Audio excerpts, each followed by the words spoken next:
आज हम बात करेंगे कंप्यूटर की पीढ़ी के बारे में कि कंप्यूटर की जनरेशन कैसे कैसे आगे बढ़ी। जिस प्रकार हम, हमारे माता पिता, उनके माता पिता, उनके माता पिता, हमारे माता पिता एक पीढ़ी, उससे आगे दादाजी दूसरी पीढ़ी, इसी तरह ये जो पीढ़ियाँ चलती हैं, इसी तरह कंप्यूटर में भी पीढ़ियाँ का कंसेप्ट आता है। लेकिन फ़र्क है इंसान की पीढ़ियों में या मानव जो मनुष्य के पीढ़ियों में और कंप्यूटर की पीढ़ियों में। फ़र्क ये है कि हमारी जो पीढ़ियाँ हैं वो समय के अनुसार बदलती हैं, लेकिन कंप्यूटर की जो पीढ़ियाँ हैं वो टेक्नोलॉजी के आधार पर बदलती हैं। ऐसा नहीं है कि जो 10 साल 20 साल थे वो एक पीढ़ी रही फिर दूसरी पीढ़ी आई, ऐसा नहीं है। टेक्नोलॉजी के आधार पर कंप्यूटर की जो पीढ़ियों का वर्गीकरण है वो टेक्नोलॉजी के आधार पर किया गया है कि एक पीढ़ी में क्या यूज़ होता था, अगली पीढ़ी में क्या यूज़ होने लगा, उससे अगली पीढ़ी में क्या यूज़ होने लगा। तो जिस प्रकार हम डिवाइस को बदलते गए, हमारे सॉफ्टवेयर को बदलते गए, उसी प्रकार हमारी पीढ़ियों को हमने कैटेगराइज कर दिया कि पहली पीढ़ी में ऐसा होता था, दूसरी पीढ़ी में वैसा होता था। तो अक्सर ऐसा होता है कि कंप्यूटर की पीढ़ियाँ याद रखने में थोड़ी सी मुश्किल आती है क्योंकि कंसेप्ट बहुत ज़्यादा है। किसी पीढ़ी में हम कुछ करते हैं, किसी पीढ़ी में हम कुछ करते हैं, तो हम कोशिश करेंगे आपको ये आसान करके समझाने की। इसी वजह से कंप्यूटर के इसे बोर्ड के ऊपर मैंने पहले से लिख दिया है, इसके माध्यम से आपको समझाएंगे। ये सिर्फ एक पॉइंट है, आपको पॉइंट वाइज समझाएंगे। जैसे हमने इस पूरी इन सारी पीढ़ियों को जो हम कैटेगराइज करेंगे उनको कुछ एक पॉइंट बना दिए हमने। पॉइंट क्या है? Hardware, software, speed, cost, size और एग्जाम्पल। हम मेनली ये 6 पॉइंट लेके चलेंगे: hardware, software, speed, size, cost, soft और एग्जाम्पल। बस इन 6 के आधार पर आपको समझाएंगे। लेकिन सबसे पहला पॉइंट है हार्डवेयर। इस हार्डवेयर के ऊपर हमने ये एक बार के लिए बोर्ड बना दिया है। अब एक बार इसको ध्यान से देखिए, इसको हम समझाएंगे पॉइंट टू पॉइंट ये कैसे कैसे चेंज होती है। तो हार्डवेयर के बेस में अगर हम हार्डवेयर को आधार लेके चलें तो पहली पीढ़ी में क्या होता था, दूसरी में, तीसरी में, चौथी में और 5वीं में कौन सी पीढ़ी ज़्यादा अच्छी थी, किस में डेवलपमेंट आई? ऑब्वियस सी बात है 5वीं पीढ़ी ज़्यादा अच्छी है। किसी भी आप फील्ड में बात करेंगे तो 5वीं पीढ़ी के जो कंप्यूटर हैं वो ज़्यादा अच्छे माने जाते हैं। उसका कारण ये है कि जिस प्रकार कंप्यूटर का यूज़ बढ़ता गया उसी तरह कंप्यूटर के जो डेवलपमेंट है या जो उसके डिज़ाइन की जो सुंदरता है उसको वो बढ़ती गई। जैसे डेवलपमेंट बढ़ी उसी तरह हमारा यूज़ बढ़ा और यूज़ के बढ़ने से और अच्छी डेवलपमेंट हुई और आज हम 5वीं पीढ़ी में भी पहुँच गए हैं। तो आपको पॉइंट टू पॉइंट समझाएंगे। आइए शुरू करते हैं हार्डवेयर से। पहली पीढ़ी का जो टाइम है, पहले आपको ये बताते हैं कि पहली पीढ़ी का जो टाइम है वो 1945 से 1955 का है। हमने आपको पिछली वीडियो में बताया था कि इलेक्ट्रॉनिक कंप्यूटर जो है वो 1940 के बाद से आने शुरू हुए। तो हम कई किताबों में आपको यहाँ 40 मिलेगा, कई में 42 मिलेगा। आप ये इस पॉइंट के ऊपर ज़्यादा फोकस मत कीजिए, आप थोड़ा सा आइडिया ये रखिए कि 1945, 40, 42, 45, 48 यही टाइम आपको मिलेगा आसपास। क्योंकि जब डेवलपमेंट होती है तो डेवलपमेंट होने के बाद उसको इम्प्लीमेंटेशन में टाइम लगता है। तो उसी टाइम गैप को डिफरेंट करने के लिए या हर एक किताब अपने अपने हिसाब से चलती है, तो हम एक किताब का जो रेफरेंस ले रहे हैं उसमें 1945 है।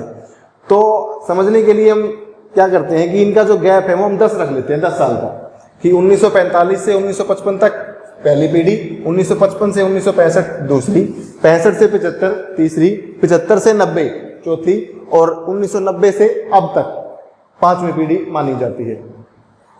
अब इसमें ऐसा क्वेश्चन नहीं आएगा कि ये 55 से 65 है या 56 से 66 है। अगर आएगा तो टाइम गैप आएगा, उस टाइम गैप में 1-2 साल ऊपर नीचे मिल जाएगा, कोई इसमें दिक्कत वाली बात नहीं है। तो आगे बढ़ते हैं।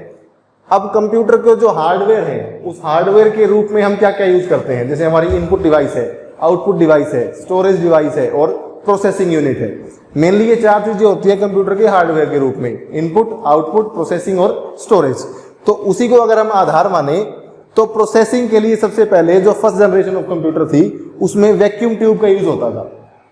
वैक्यूम ट्यूब एक, जैसे आपने पुराने टीवी देखे होंगे जो पीछे से मोटे मोटे से दिखाई देते हैं, उनके पीछे एक ट्यूब लगी होती है। उस ट्यूब को आपको यहाँ दिखाया जाएगा। उस ट्यूब के, देखो बिल्कुल ऐसी दिखाई देती है। उस ट्यूब के ऊपर एक कांच की ट्यूब है, उसके अंदर कुछ फिलामेंट्स होते हैं। उसके आधार पर कंप्यूटर को बनाया गया था। करीब करीब 12,000 या उससे ज्यादा ट्यूब्स का यूज हुआ था पहला कंप्यूटर को बनाने में। उसका जो साइज था मैंने आपको पहले भी बताया था, करीब करीब 15,000 फीट, 15,000 स्क्वायर फीट, और जो वेट था वो 30 टन के अराउंड था। तो इतना बड़ा वेट, इतना ज्यादा वेट और इतना बड़ा साइज, उस कंप्यूटर को संभालना बहुत मुश्किल था। तो डेवलपमेंट हुई, धीरे धीरे हम वैक्यूम ट्यूब को रिप्लेस करके ट्रांजिस्टर पे आ गए। आप ये फोटो देख सकते हैं ट्रांजिस्टर की।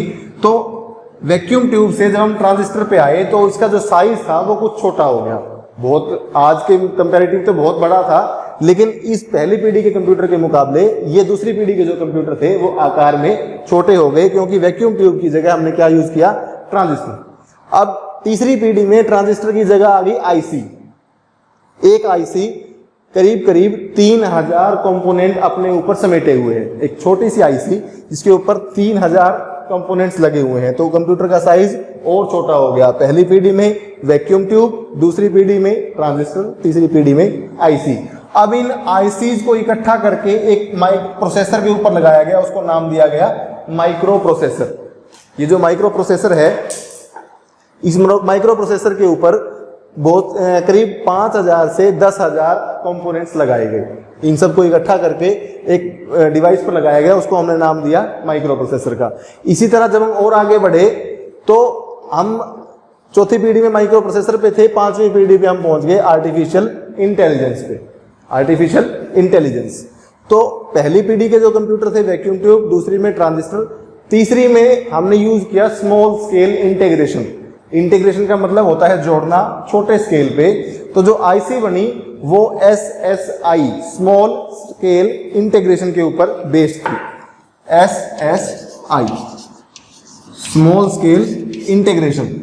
इसी तरह जब हम माइक्रो प्रोसेसर पे आए जिसके अंदर 5000 से 10,000 कंपोनेंट थे, तो LSI और VLSI लार्ज स्केल इंटीग्रेशन और वेरी लार्ज स्केल इंटीग्रेशन का यूज किया। तीसरी पीढ़ी में इंटीग्रेटेड सर्किट मतलब आईसी, और आईसी के अंदर इंटीग्रेशन कौन सी यूज हुई, स्मॉल स्केल इंटीग्रेशन। चौथी पीढ़ी में माइक्रो प्रोसेसर यूज हुए, लार्ज स्केल इंटीग्रेशन और वेरी लार्ज स्केल इंटीग्रेशन का यूज हुआ। कंपोनेंट एक प्रोसेसर के ऊपर 5000 से 10,000 हो गए। अब जब पांचवी पीढ़ी पे आए तो ULSI ultra large scale integration. Artificial intelligence का हमने यूज किया, एक चिप के ऊपर अल्ट्रा लार्ज स्केल इंटीग्रेशन किया। आप यूं मान सकते हैं कि एक चिप के ऊपर करीब करीब 1 करोड़ कंपोनेंट्स लगाए गए। इसी वजह से आज के जो कंप्यूटर हैं वो जो उनका जो साइज है वो इतना छोटा इसी वजह से हो पाया है। हमने प्रोसेसिंग डिवाइस को छोटा करना शुरू कर दिया, प्रोसेसिंग डिवाइस छोटी होती गई, लेकिन गजब बात यह है कि प्रोसेसिंग डिवाइस का साइज तो छोटा हुआ लेकिन प्रोसेसिंग की जो स्पीड है वो लगातार बढ़ती रही। यहाँ स्पीड कम थी, इसमें थोड़ी और ज्यादा हुई, इसमें और ज्यादा हुई, इसमें और ज्यादा हुई, तो स्पीड बढ़ती गई लेकिन साइज कम होता गया। तो दोनों ही हमारे लिए फायदे की बात थी कि पहले साइज बड़ा होता था, स्पीड कम होती थी। अभी साइज छोटा है, स्पीड ज्यादा है। पहले के जो कंप्यूटर थे उनको मेंटेनेंस की जरूरत ज्यादा पड़ती थी, आज के टाइम के जो कंप्यूटर हैं उनको मेंटेनेंस की जरूरत कम होती है। पहले वाले काफी कॉस्टली होते थे, अब वाले काफी सस्ते हैं। इस टाइम पे कंप्यूटर के रूम में एसी लगाने पड़ते थे और एक एसी से भी काम नहीं चलता था, लेकिन आज हम उसको एसी की ऐसी कोई रिक्वायरमेंट नहीं है कि कंप्यूटर को चलाने के लिए एसी ही चाहिए। एक छोटा सा फैन आपके प्रोसेसर के ऊपर लगा होता है, उसी की सहायता से ही कंप्यूटर चलता है। तो आगे बढ़ते हैं। अब कंप्यूटर के ऊपर इनपुट आउटपुट डिवाइस के रूप में पंच कार्ड यूज किए गए। छोटे छोटे टेप होती थी, उसको पंच किया जाता था, मतलब उसको पीटा जाता था और उसके ऊपर निशान बनाए जाते थे मैकेनिकल डिवाइस जैसे, और तब यूज होती थी, उसको बोलते थे पंच कार्ड। अब ये पंच कार्ड पहली पीढ़ी में भी थे, दूसरी पीढ़ी में भी थे, लेकिन तीसरी पीढ़ी में कीबोर्ड आ गया। इन पंच कार्ड का जो स्थान था, इनकी जो जगह थी, इनको रिप्लेस कर दिया कीबोर्ड ने तीसरी पीढ़ी में। चौथी पीढ़ी में एडिशनली कीबोर्ड के साथ माउस भी आ गया। और अभी हम रेटिना स्कैन, थंब स्कैन और आजकल तो बहुत सारी चीजें ऐसी हैं जो हम पांचवी पीढ़ी के कंप्यूटरों में यूज करते हैं। तो पहली पीढ़ी में पंच कार्ड, दूसरी में भी पंच कार्ड, तीसरी में कीबोर्ड और कीबोर्ड आ गया, चौथी में कीबोर्ड और माउस दोनों आ गए, और पांचवी में थंब, रेटिना और बहुत सारी चीजें हैं। तो अब आती है आउटपुट डिवाइस। इन दोनों में तो यही इनपुट डिवाइस है और यही आउटपुट डिवाइस है।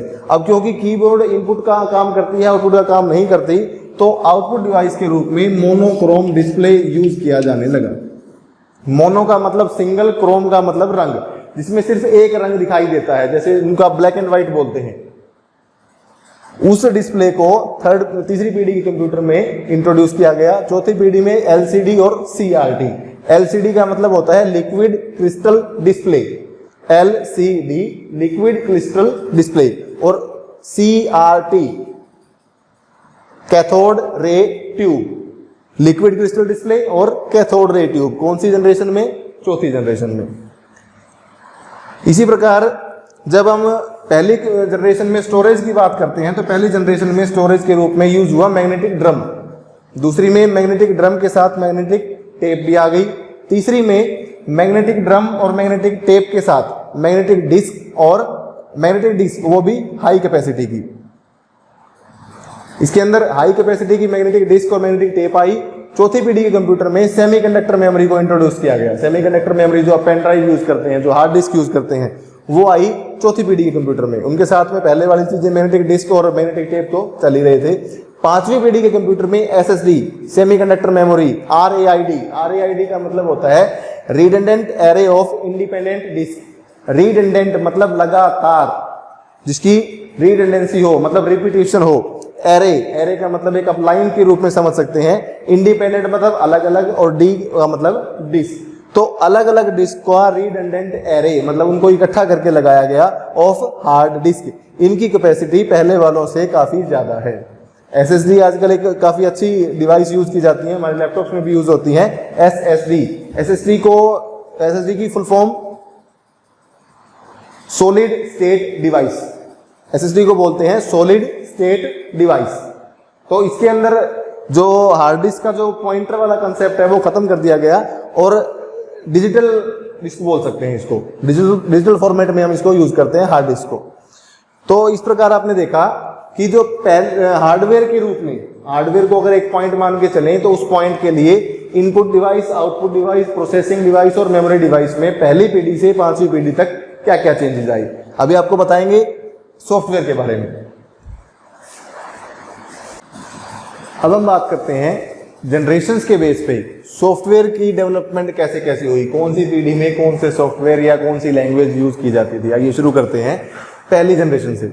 तो पहली जनरेशन में जो लैंग्वेज यूज होती थी वो थी मशीन लैंग्वेज। मशीन लैंग्वेज का मतलब बाइनरी फॉर्मेट, हमने आपको बताया था 0 और 1 की फॉर्म में जो लैंग्वेज यूज होती है, जिस लैंग्वेज के अंदर केवल 2 ही अक्षर हैं या 2 ही लेटर हैं, 0 और 1, वो कौन सी लैंग्वेज है? बाइनरी लैंग्वेज, या उसे क्या कहते हैं? मशीन लेवल लैंग्वेज, MLL भी से कहा जाता है।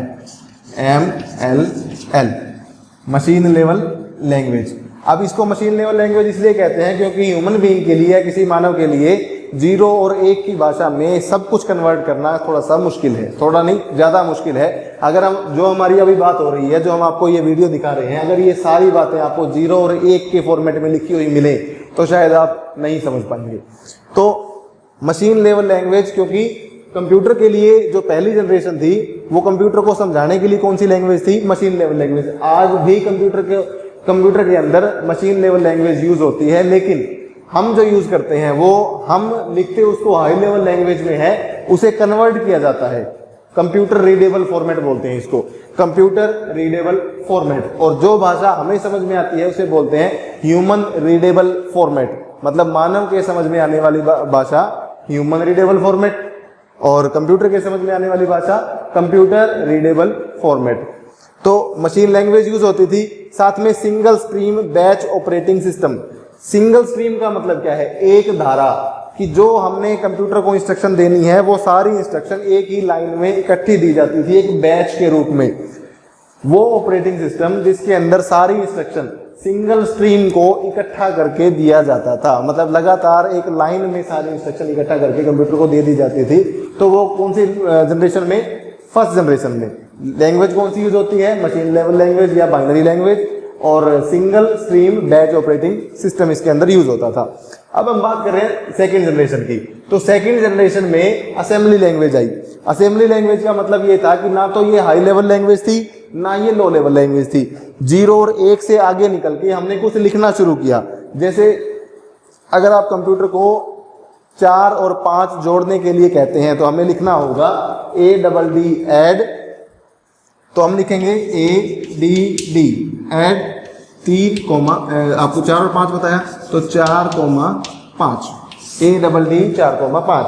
तो ये कौन सी लैंग्वेज हुई? Assembly language. तो असेंबली लैंग्वेज के अंदर कंप्यूटर को इंस्ट्रक्शन जो दी जाती थी वो 0 और 1 की फॉर्मेट के बजाय इस भाषा में दी जाती थी, जहां इसको बोलते हैं निमोनिक्स।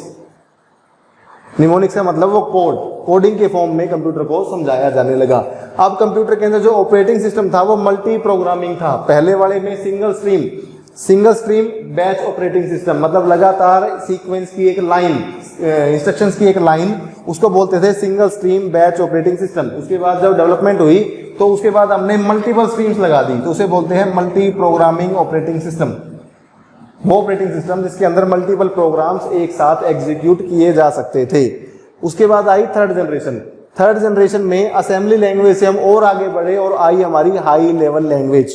हाई लेवल लैंग्वेज का मतलब क्या है कि वो लैंग्वेज जो हम लिखते हैं हमारी भाषा में है और उसको कन्वर्ट किया जाता है कंप्यूटर रीडेबल फॉर्मेट में, तो हाई लेवल लैंग्वेज यूज होने लगी। अब मल्टीपल प्रोग्राम्स यूज होते थे सेकंड जनरेशन में। अब अगर मल्टीपल प्रोग्राम्स को हमने लगातार लगा दिया तो अगर हमने उसका सीक्वेंस चेंज करना है या पहले बार, क्योंकि सीपीयू एक टाइम पे केवल एक ही इंस्ट्रक्शन एग्जीक्यूट करता है। मल्टीपल प्रोग्राम्स का मतलब क्या है कि अलग अलग प्रोग्राम अलग अलग टाइम पे सीपीयू को यूज कर रहे हैं। अगर हमने उस टाइम को शेयर करना है, एक टाइम पे सीपीयू को शेयर करना है, तो उसे बोलते हैं टाइम शेयरिंग ऑपरेटिंग सिस्टम। उसके बाद रिमोट प्रोसेसिंग का मतलब होता है किसी रिमोट जगह पे, मतलब किसी दूर जगह पे। एक लोकल और रिमोट में ये फर्क है, जैसे आपका टीवी का रिमोट होता है, आपके हाथ में टीवी का रिमोट है और टीवी आप इस रिमोट से उस टीवी को चेंज कर सकते हैं, मतलब उन दोनों की लोकेशन अलग अलग है। इसी तरह रिमोट प्रोसेसिंग एक रिमोट लोकेशन के ऊपर या किसी दूसरी जगह के ऊपर जब एग्जीक्यूशन होता है तो उसे बोलते हैं, प्रोसेसिंग जब होती है उसे बोलते हैं रिमोट प्रोसेसिंग। और टाइम शेयरिंग का मतलब सीपीयू टाइम को शेयर करेगा, एक टाइम पे दूसरी इंस्ट्रक्शन को टाइम देगा और दूसरे टाइम पे दूसरी इंस्ट्रक्शन को। इसके बाद और प्रोसेसिंग और डेवलपमेंट हुई और फोर्थ जनरेशन में हाई लेवल लैंग्वेज को हम कंटिन्यू करते रहे। अब जो टाइम शेयरिंग थी, टाइम शेयरिंग को हमने कन्वर्ट कर दिया मल्टी प्रोसेसिंग का मतलब होता है मल्टीपल प्रोसेसर्स लगा दिए हमने।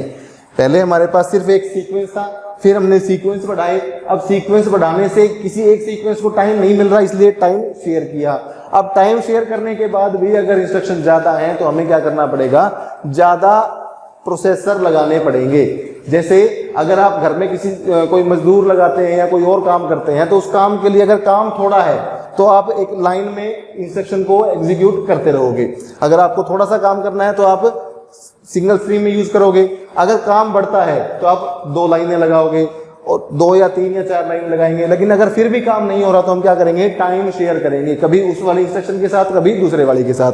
तो टाइम शेयर करने से भी अगर काम नहीं चल रहा तो फिर हमने क्या यूज किया, मल्टी प्रोसेसिंग, मतलब बहुत सारे प्रोसेसर लगाए हमने और हायर कर लिए प्रोसेसर, काम करने वाले बंदे हायर कर लिए, मतलब मल्टी प्रोसेसिंग। एक ऐसा ऑपरेटिंग सिस्टम जिसके अंदर मल्टीपल प्रोसेसर लगाए जाते हैं, इसको आप मल्टीपल सीपीयू बोल सकते हैं। एग्जैक्टली तो नहीं बोल सकते, लेकिन आप समझने के लिए कह सकते हैं कि मल्टी प्रोसेसिंग का मतलब मल्टीपल प्रोसेसर्स उस काम को करेंगे, मतलब बहुत सारे प्रोसेसर एक ही काम को करने में लग जाएंगे। अब टाइम शेयरिंग, मतलब मल्टीपल प्रोसेसर भी हैं और वो आपस में क्या कर रहे हैं, time sharing. Real time distributed operating system, distributed का मतलब होता है कि जब आप एक कंप्यूटर को केवल एक ही काम देते हैं और वो भी रियल टाइम में, आपने अलग अलग कंप्यूटर को एक काम को अलग अलग कंप्यूटर को बांट दिया और सबको एक डिस्ट्रीब्यूटेड काम टास्क दे दी रियल टाइम, किसी पर्टिकुलर टाइम पे डिस्ट्रीब्यूटेड किसी एक काम के लिए ऑपरेटिंग सिस्टम, ओएस होता है ऑपरेटिंग सिस्टम।